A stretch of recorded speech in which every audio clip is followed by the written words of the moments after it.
Satan was there as well. Now, let's go into that throne room. Let's turn to Job 1. Someone read to me Job 1, verse 10. Job 1, verse 10. Have you not made a hedge around him, around his household, and around all that he has on every side? You have blessed the work of his hands, and his possessions have you increased in the land. Okay, what is this telling us then about God? It's funny that that is an accusation. That's an accusation against God, isn't it? Can you hear Satan saying it? Have you not made a hedge around him?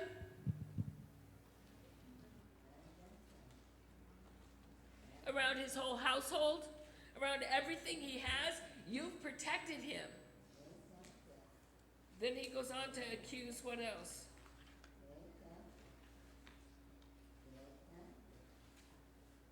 Well, he's insinuating that this is the only reason why Job serves him is because he's blessed him with all this stuff. You know, he's saying if you were to take all this away, then he wouldn't serve you, he would hurt you. So let me ask you, what is he accusing God's people of? And this is down through the ages. Those accusations have not stopped, yes. Being selfish and self-serving, this was what he was guilty of. That the only reason people serve God is they want his protection, His blessings. his blessings. Is that true? Is that the only reason we serve God, is that we are looking for his blessings? No. You know, there's a man on TV, he sells prosperity water. You ever see that? You buy his bottle of water and prosperity will come to you? Have you seen it? No? It's on TV all the time and I cringe. He talks about just buy the water and blessings will come your way. And so there's a lot of people out there who think about prosperity. Prosperity is their only goal in life. And because of that goal, they serve God because they feel that they will be prosperous if they serve God. Whatever makes them prosper. How many of you love losing everything? No one? How many of you love being sick?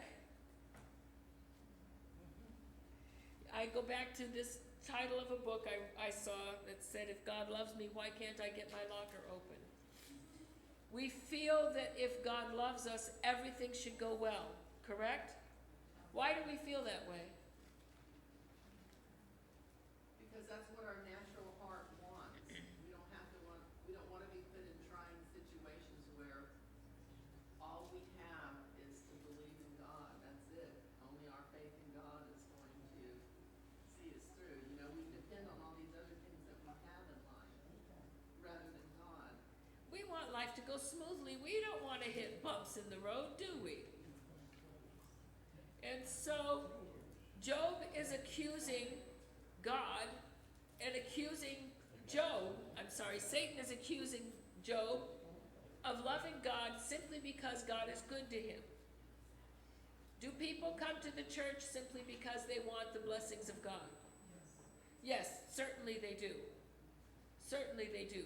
How many times when people get to be as desolate as they can be, and the next thing you know, they show up at a church? You know, they said in foxholes in wartime, in foxholes, there's no atheists. You can be an atheist when you don't really need God, but when you need God, you want him there. When I was a young teenager, I saw the movie Queen's Bench 7. Anybody see that movie?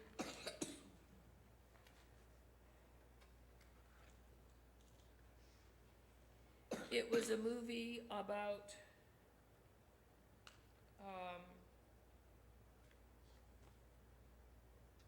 what went on in Germany during the war and the things against the Jews. They actually showed films that came out of the concentration camps that upset me so bad I couldn't sleep. The things that they did, the studies that they did, which was stupid. How long would it take a newborn to starve to death?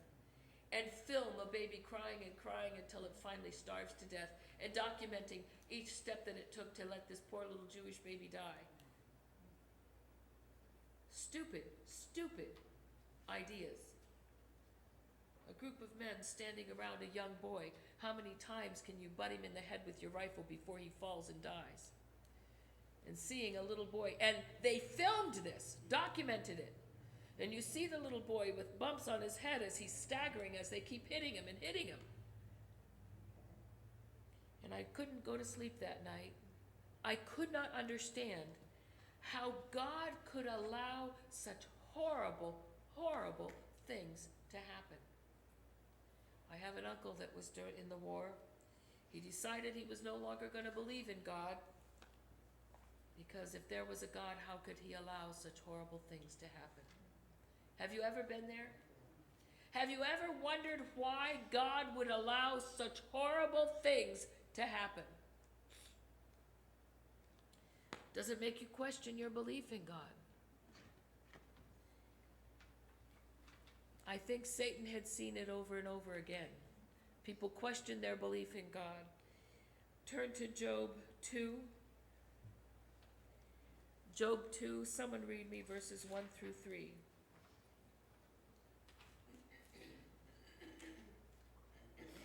Someone read me Job 2, verses 1 through 3. And again there was a day when the sons of God came to present themselves before the Lord. And Satan came also among them, presented himself before the Lord. And the Lord said unto Satan, From whence comest thou? And Satan answered the Lord, and said, From going to and fro in the earth, and from walking up and down in it. And the Lord said unto Satan, Hast thou considered my servant Job, that there is none like him in the earth, a perfect and an upright man, one that feareth God, and escheweth evil, and still he holdeth fast his integrity. Although thou movest me against him to destroy him without cause. Now, what had happened to Job that God had just said this? Anyone? What had happened to Job that God had said this? He had already lost all his children, all his cattle, his servants.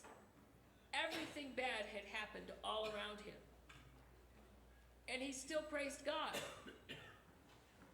Now, many of us, maybe someone who has lost a child, someone who's lost a spouse, even a parent, we might think, why did God allow it? A baby, why did God allow it? Why? Some of us would say, what did I do? Right? What did I do against God? We always want to stop and think that it's our fault. In fact, Job's friends even believed it was his fault. But Job still praised God. He wasn't mad at God for what he allowed to happen. And I want you to look at something here, because Jesus said something to Pilate. And you've got to remember his words. When Pilate said to him, do you not know the power I have over you? Did Pilate have power over Christ? He thought he did, but he didn't. What did Christ say? He said that it wouldn't be given to you unless it came from heaven. You have no power over me, save God give it to you. The only area in my life that you have power over me is the area that God allows you to do. Here was Job. Job had that same mindset. God allowed it, and he was going to accept what God allowed. And Satan said, you know,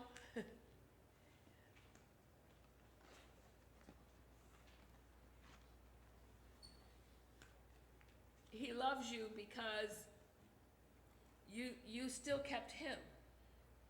But if you let me hurt him, how many people do you think And what does that say about Job? When Satan said that about Job, what was he saying?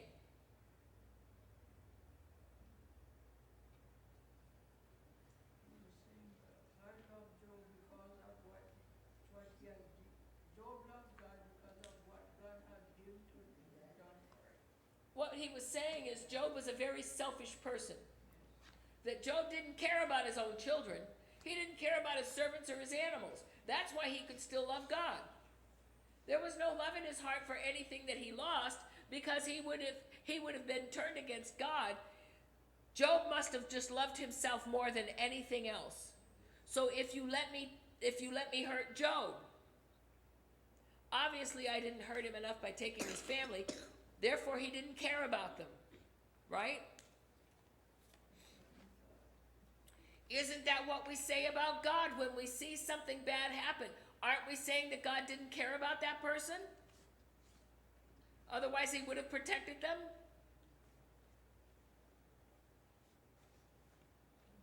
What about when something bad happens to you? Do you believe it's because God doesn't care about you?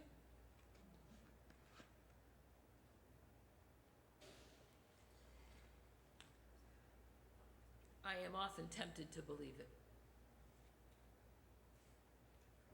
How many times have you had something happen to you that you haven't knelt down and said, why? Have you? Am I the only one? I broke my ankle yes, ma'am. I was thinking, often, before I became a Christian, and then young in my experience as a Christian, I went through those battles because I didn't have a full understanding of what took place before this earth, what took place up in heaven, the battle that took place, why Satan was kicked out, what he was like. But once I understood the great controversy, it made a difference with why we go through all the things we go through here, what's playing out on the earth. I just didn't have the knowledge of that. And does it make it easier when we go through trials, when I go through, different things, and I won't go through all the things that I've gone through in my life, losing a husband, losing my mom, losing a brother, losing things, or, accidents that's happened. But then when I realize in the scope of things of what's playing out, it's kind of like, okay, God, I understand. So then I also understand that there's a work that I need to be doing here on this earth to share with others your love with other individuals so they can get that hope.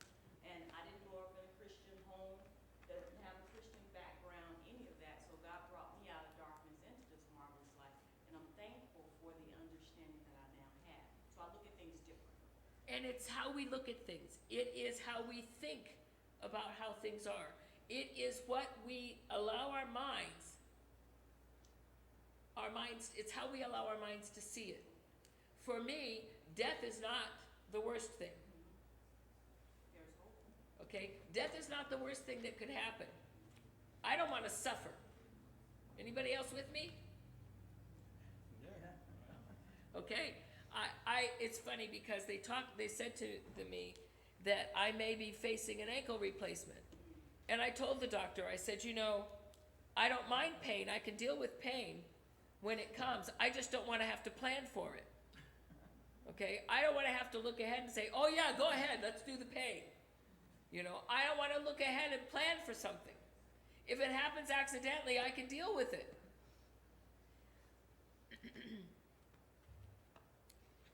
Job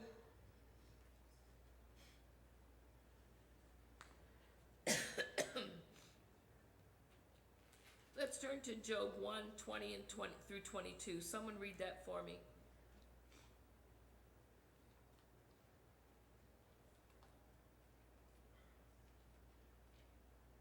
21. Job 1, verse 20 through 22. Then Job arose and rent his mantle and shaved his head and fell upon the ground and worshipped, and said, naked came I out of my mother's womb, and naked shall I return thither. The Lord gave, and the Lord had taken away. Blessed be the name of the Lord. Why did Job say this?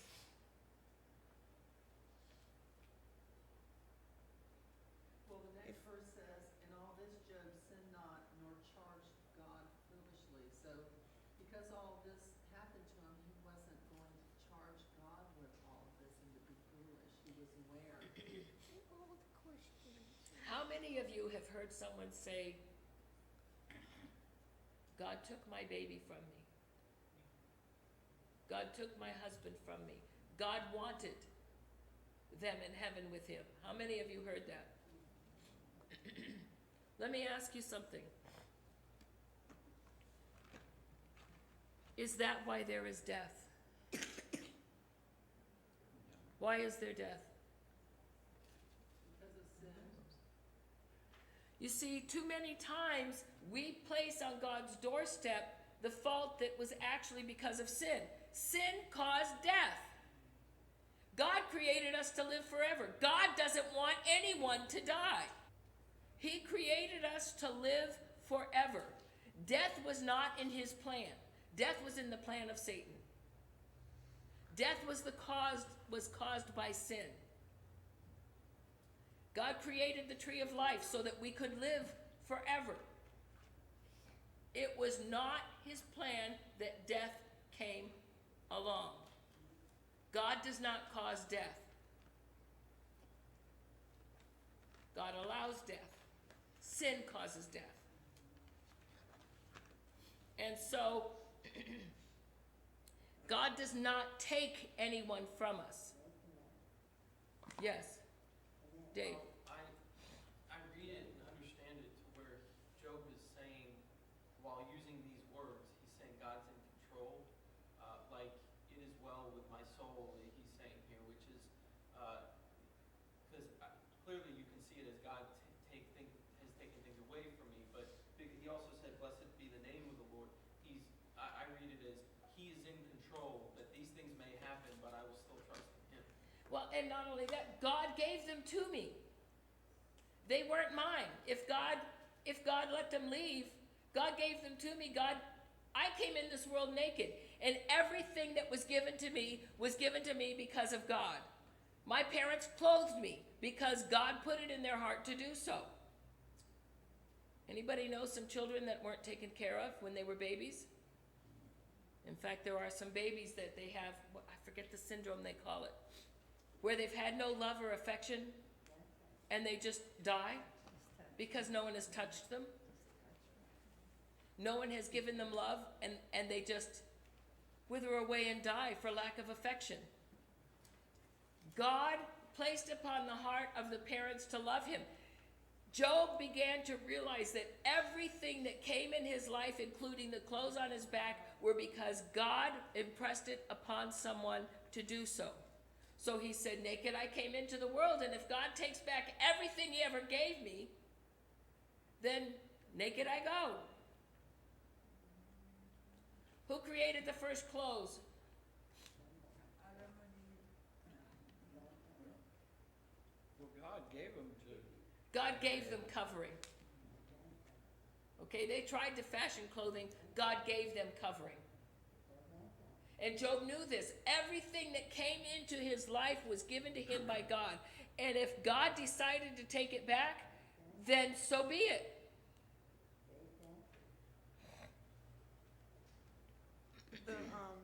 Yes. The nakedness also points to the fact that we came in to this world under a curse, under the curse of the law, because we're born sinners, we're Adam's and Eve's children. But we're born to be born again, to receive the gift of salvation. So that's the only reason we were born. I mean, Satan's claim is also that we can only love if someone loves us back. That we don't have the capacity to love someone if they don't love us back. That's his claim. We know better that we love God for who he is. We don't love God for what he does. It's his trap. Satan's trap is that we love God for what he does. We have to love him for who he is. He's salvation to us. So we can't get into his lies and deception. He's exposed when sin is played out. And he doesn't want to be exposed. So we can't fall for that. You know, I think that a lot of people that say God took son, daughter, husband, whoever, a lot of that's trying to make them, they're saying it to make themselves feel better. Maybe so. Maybe In so. a lot of cases, looking for closure, etc. it's. Makes them feel better to Right. think. And we wanna feel better, we want to ease our pain.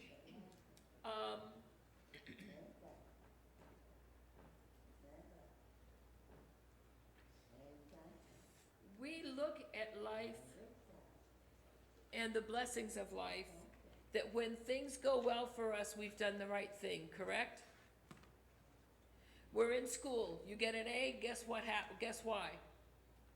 If you get an A in your class in school, why is it? Because you did well. It's because you did well, okay? Everything in life teaches us that things go better for us if we do well. So therefore, if things go bad for us, then obviously we haven't done something right. Now, I'm gonna tell you, there's very few of us who are Jobs, all right? Very few of us who are so upright and so righteous that we can say that the things that happen to us in life are because God is testing us, like he did Job. But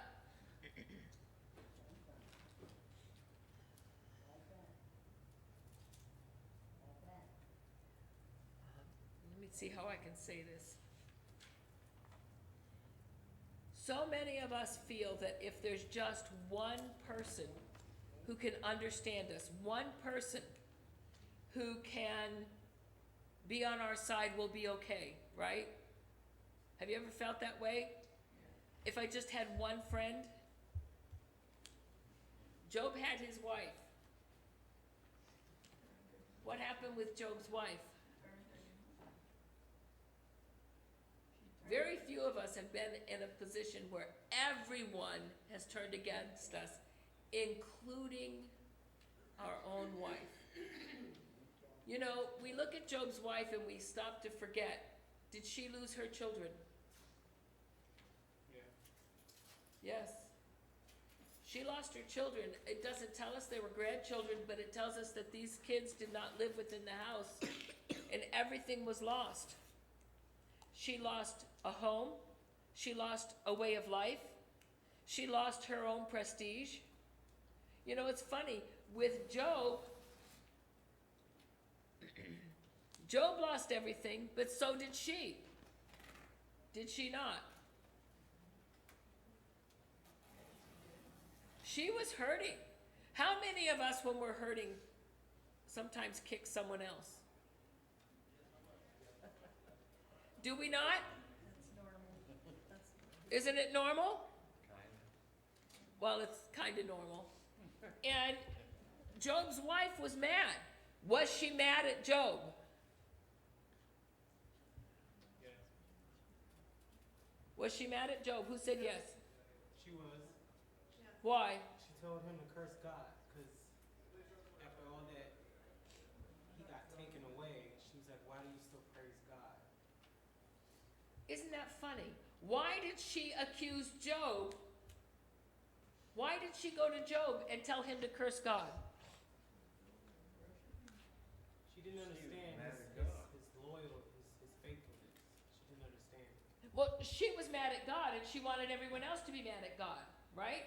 How many of us are mad at someone and want everyone else to be mad at them too? Have you ever noticed that, how that happens? Yeah. Yes, ma'am. And then we have two over here and then Montrella. Yes. Could it be though that instead of saying that she was mad at God, is that she saw the suffering that he was going through, and she knows that if he were to curse God, he would die. That would take him out of the suffering. Oh, maybe so. So, I mean, she was, even though she has lost everything, she still didn't want to watch him suffer. So she wanted to give him some amount of relief then. So to say, okay, instead of staying there and just suffering, just curse God and he will take you because you would die if you curse him. So you would not, I would have to watch you suffer so much.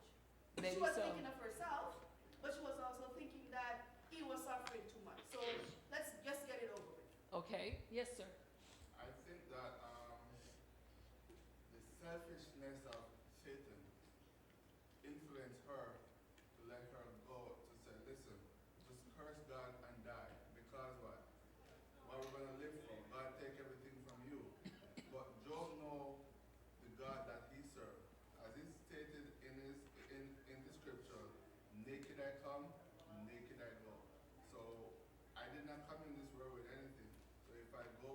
without anything, that's fine with me. She did not understand that. So I think that the selfishness of Satan influenced her to say to Job, why don't you curse God and die? Okay, Montrella. To me, the bottom line is this for her. Even though everybody has their own story, she was not connected to Christ like Job was. She did not understand that Job knew Christ intimately. He knew God intimately, whereas she did not, because her life reflected that. We're not going to judge anybody now, but your life will reflect if you're connected or not. So when things went awry, she blamed God. You serving God all these years, and now this is happening to you. Why don't you understand that God's allowing this to happen to you? Okay, turn to Job 2, verse 10. How does Job respond to his wife? Job 2, verse 10.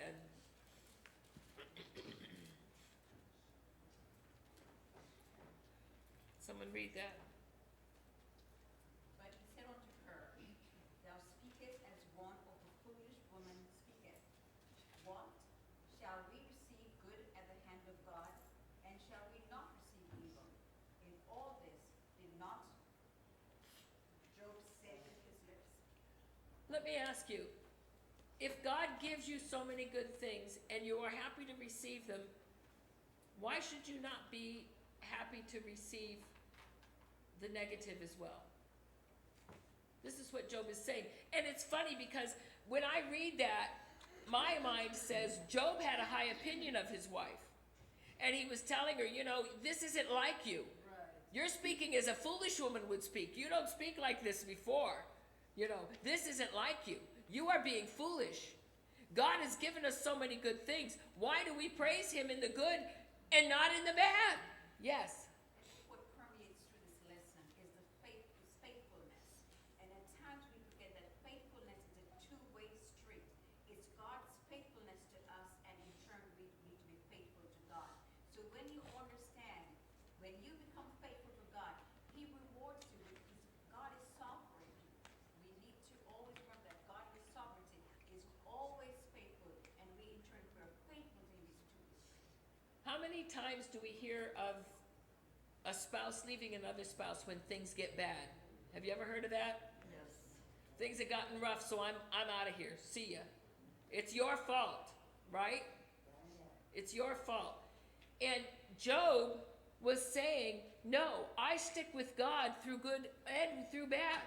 This is my Lord. This is the God I love. And if he's allowing it to happen to me, then I'll accept it. We have to remember that we born into this world as a sinful human being. So we have to realize that also Christ said in his word that when we take him on, we're going to go through all this persecution from the enemy because what? Satan hated Christ for everything. So once we say that we accept Christ in our life, Satan's going to attack us. So we have to understand that, yes, there's going to be times that we're going to be tested. But how are we going to stand up to the test? How are we going to stand up to the test? How are we going to go to the test? Are we going to shrunk and die like that's what Job White said? Are we going to stand up and fight like Job and say, listen, there is a better line ahead for us? That's the question. I read a little thing on Facebook this week. It kind of made me smile. It says, who loves you more, your dog or your wife? And how do you find out? Lock them both in the trunk for a couple of hours and see which one is happy to see you when you open it. Okay? And here's the thing. Here's the thing. Job was happy to see God even when he was locked in the trunk. Amen. Amen. He was happy to know that God still loved him. Yes. And when God opened the trunk, he was happy to see him. Is your relationship with God to the point where you can still love him even when you're locked in the trunk? Yes. I think when we get angry at someone or something, we could say many stupid things Yes. And the lady, she was just angry, and that's why she was saying those foolish things. She You was know, very angry. I Because have, everything was taken away from her. I have seen my elderly parents go into more and more of a life that my mother is 90, she'll be 99 in December. She has broken so many vertebrae in her back that she walks like this. She can't look up anymore. Her face is always looking down. And she said to me, you know, when we see people like that when we're younger, we say we don't want to live like that.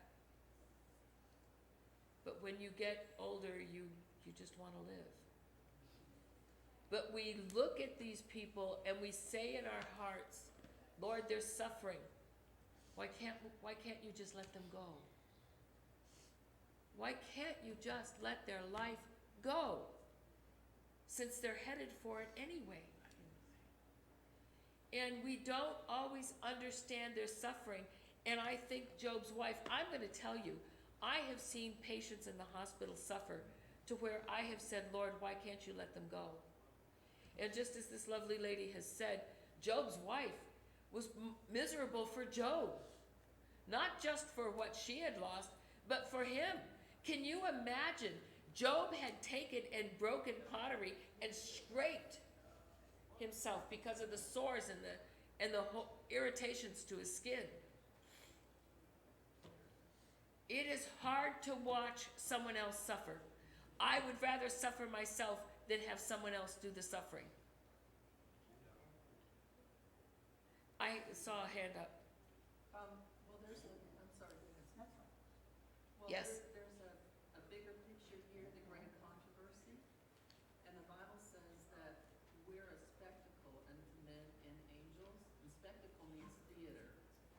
So men and angels are watching this great controversy, and with that, the awfulness of sin has to be manifested so that it's completely understood for what it is, because otherwise our natural hearts and even the angels for a long time until the crucifixion of Christ sympathized with Satan because they didn't really understand what was going on with this issue of evil and what it brings about. And so this is going to be played up until its very nth degree, until, you know, everyone that is in heaven is going to truly understand the awfulness of sin, and they're going to reject it with their whole beings, you know. And that's why it says in the scripture that affliction shall not rise a second time in Nahum 1:9. And it won't, because this issue of the sin and suffering is going to be completely resolved, never to arise again. Isn't that wonderful? Amen. David, did you have your hand up? No. One of the things in my life that I had seen, and I had heard someone say that never, never are the lines of good and evil so clear as to when there's persecution. And it's interesting because we don't think that some of the things that we do are evil. But if you have a tiny bend in a straight rod, so small that you can barely see it, the longer the rod gets, what happens to it? Bends farther and farther. It gets further and further off course, correct? Even with the slightest bend that's almost unseeable, okay, it gets further and further away from the original line. And what happens with sin is we think the slightest, smallest sin is inconsequential, right? And it has come to me, now I'm going to tell you, mockery,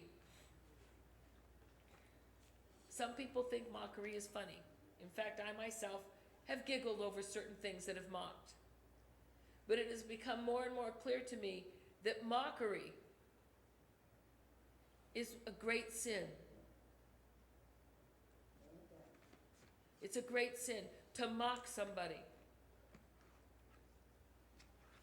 And yes, David.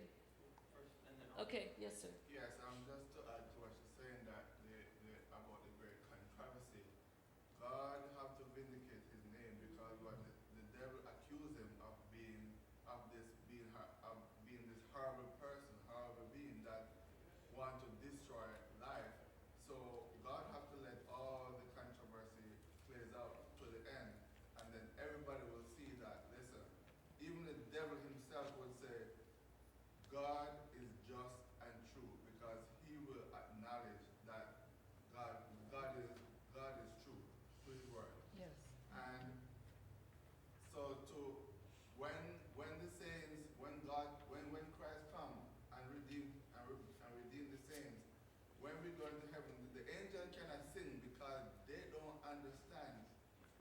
what we went through, even the others coming out and see, they don't understand what Earth goes through, so they have to just fold their wings and listen to what the saints are singing, because they couldn't understand what we went through. Yes, David.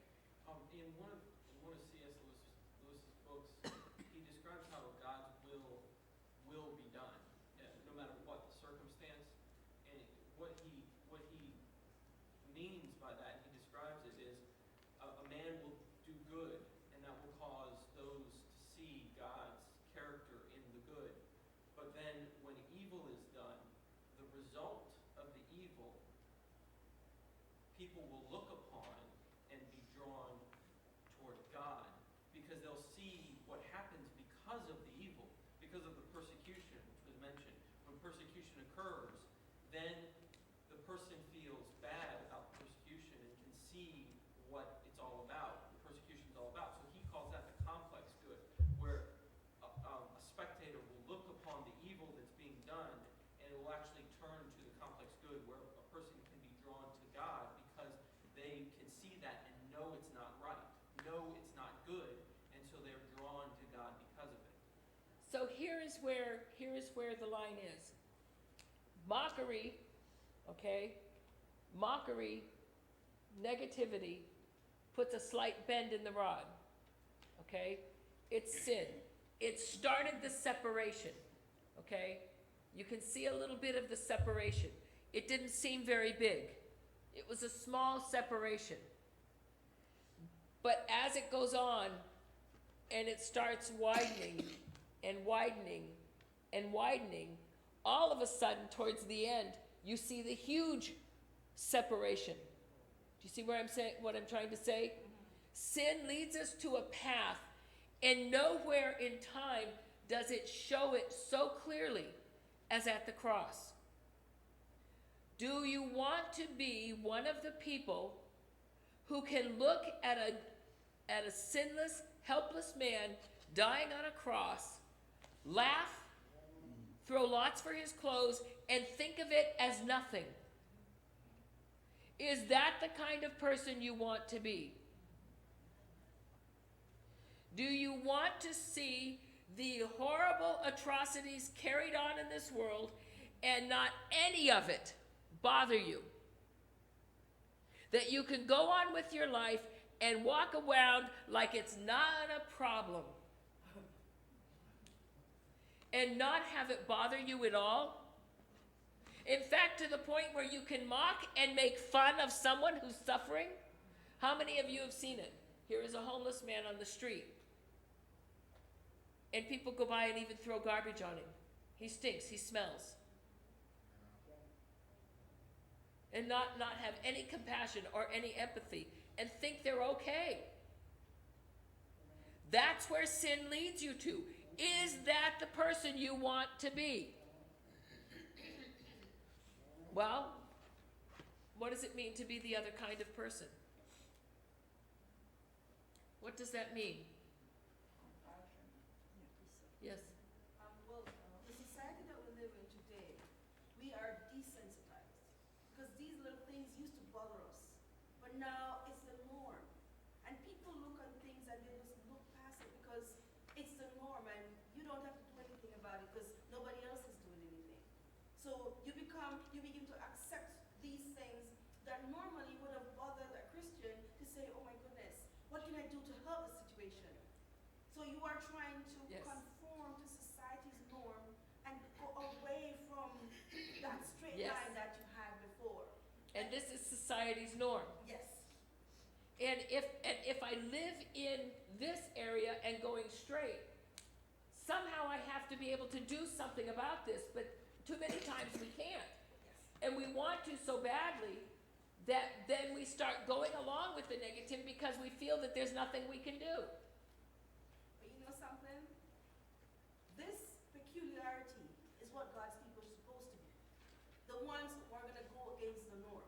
No matter how little the thing is that you can, just to mention the fact that I see this as something that should not have been.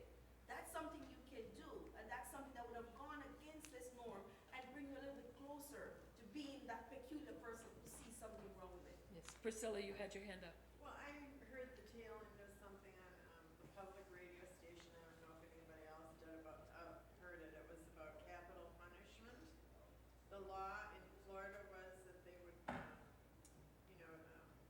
kill people.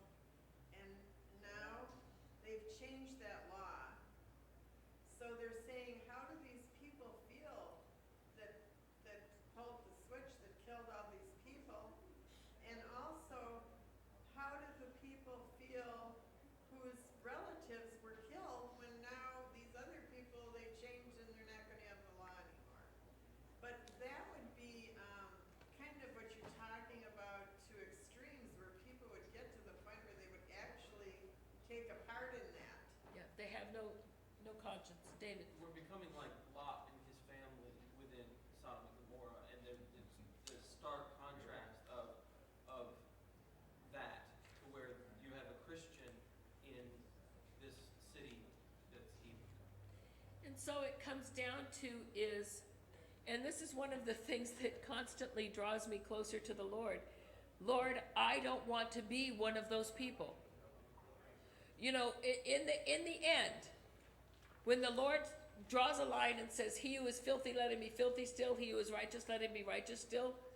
Do you want to be one of the people that is so taken over by sin that you become one of those ugly, horrible people that has absolutely no qualms about hurting someone else, destroying someone else?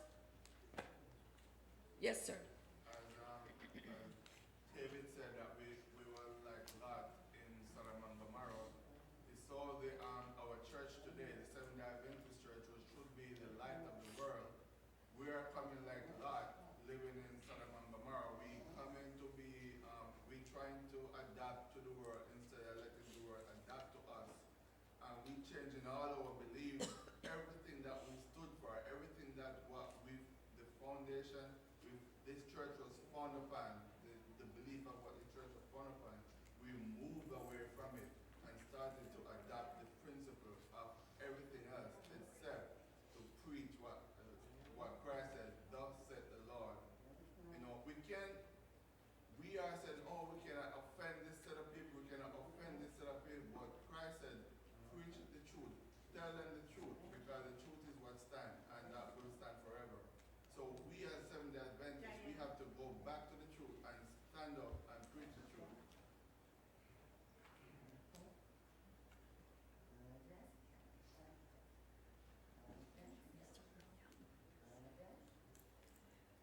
Sorry.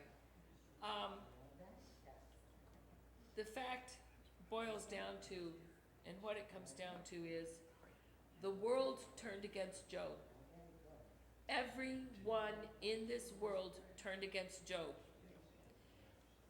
I had, years ago, has anybody felt that everyone has turned against you? Have you ever been at a point where there's been no one? Everyone has turned against you? Everyone. And I've often thought at some of those things, God, am I that awful of a person that everyone who has turned against me, and that I am who everyone believes who I am? And it became impressed upon me that God gives you favor in the eyes of who he deems to give you favor. And if you don't have favor in their eyes, it's God who hasn't allowed the favor for a reason. And here it is, if you know God, if you trust God, then you have to say there is a reason for everything that happens in my life, good and bad. And this is what Job was saying. Job was saying, everyone is turned against me. It may appear that God is turned against me as well, but I will not believe that of him, because I know him too well. How many of you know someone well enough that if someone told you something about them, you would say, that's not true? Whether you knew it or not. Okay. How many of you would say, if someone came to you and said, Diane tortures little animals, how many of you would believe it? Even if they brought forth to you what they believed was evidence.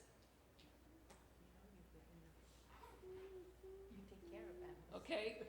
We know you well enough, okay? And here's the thing, when you know somebody well enough,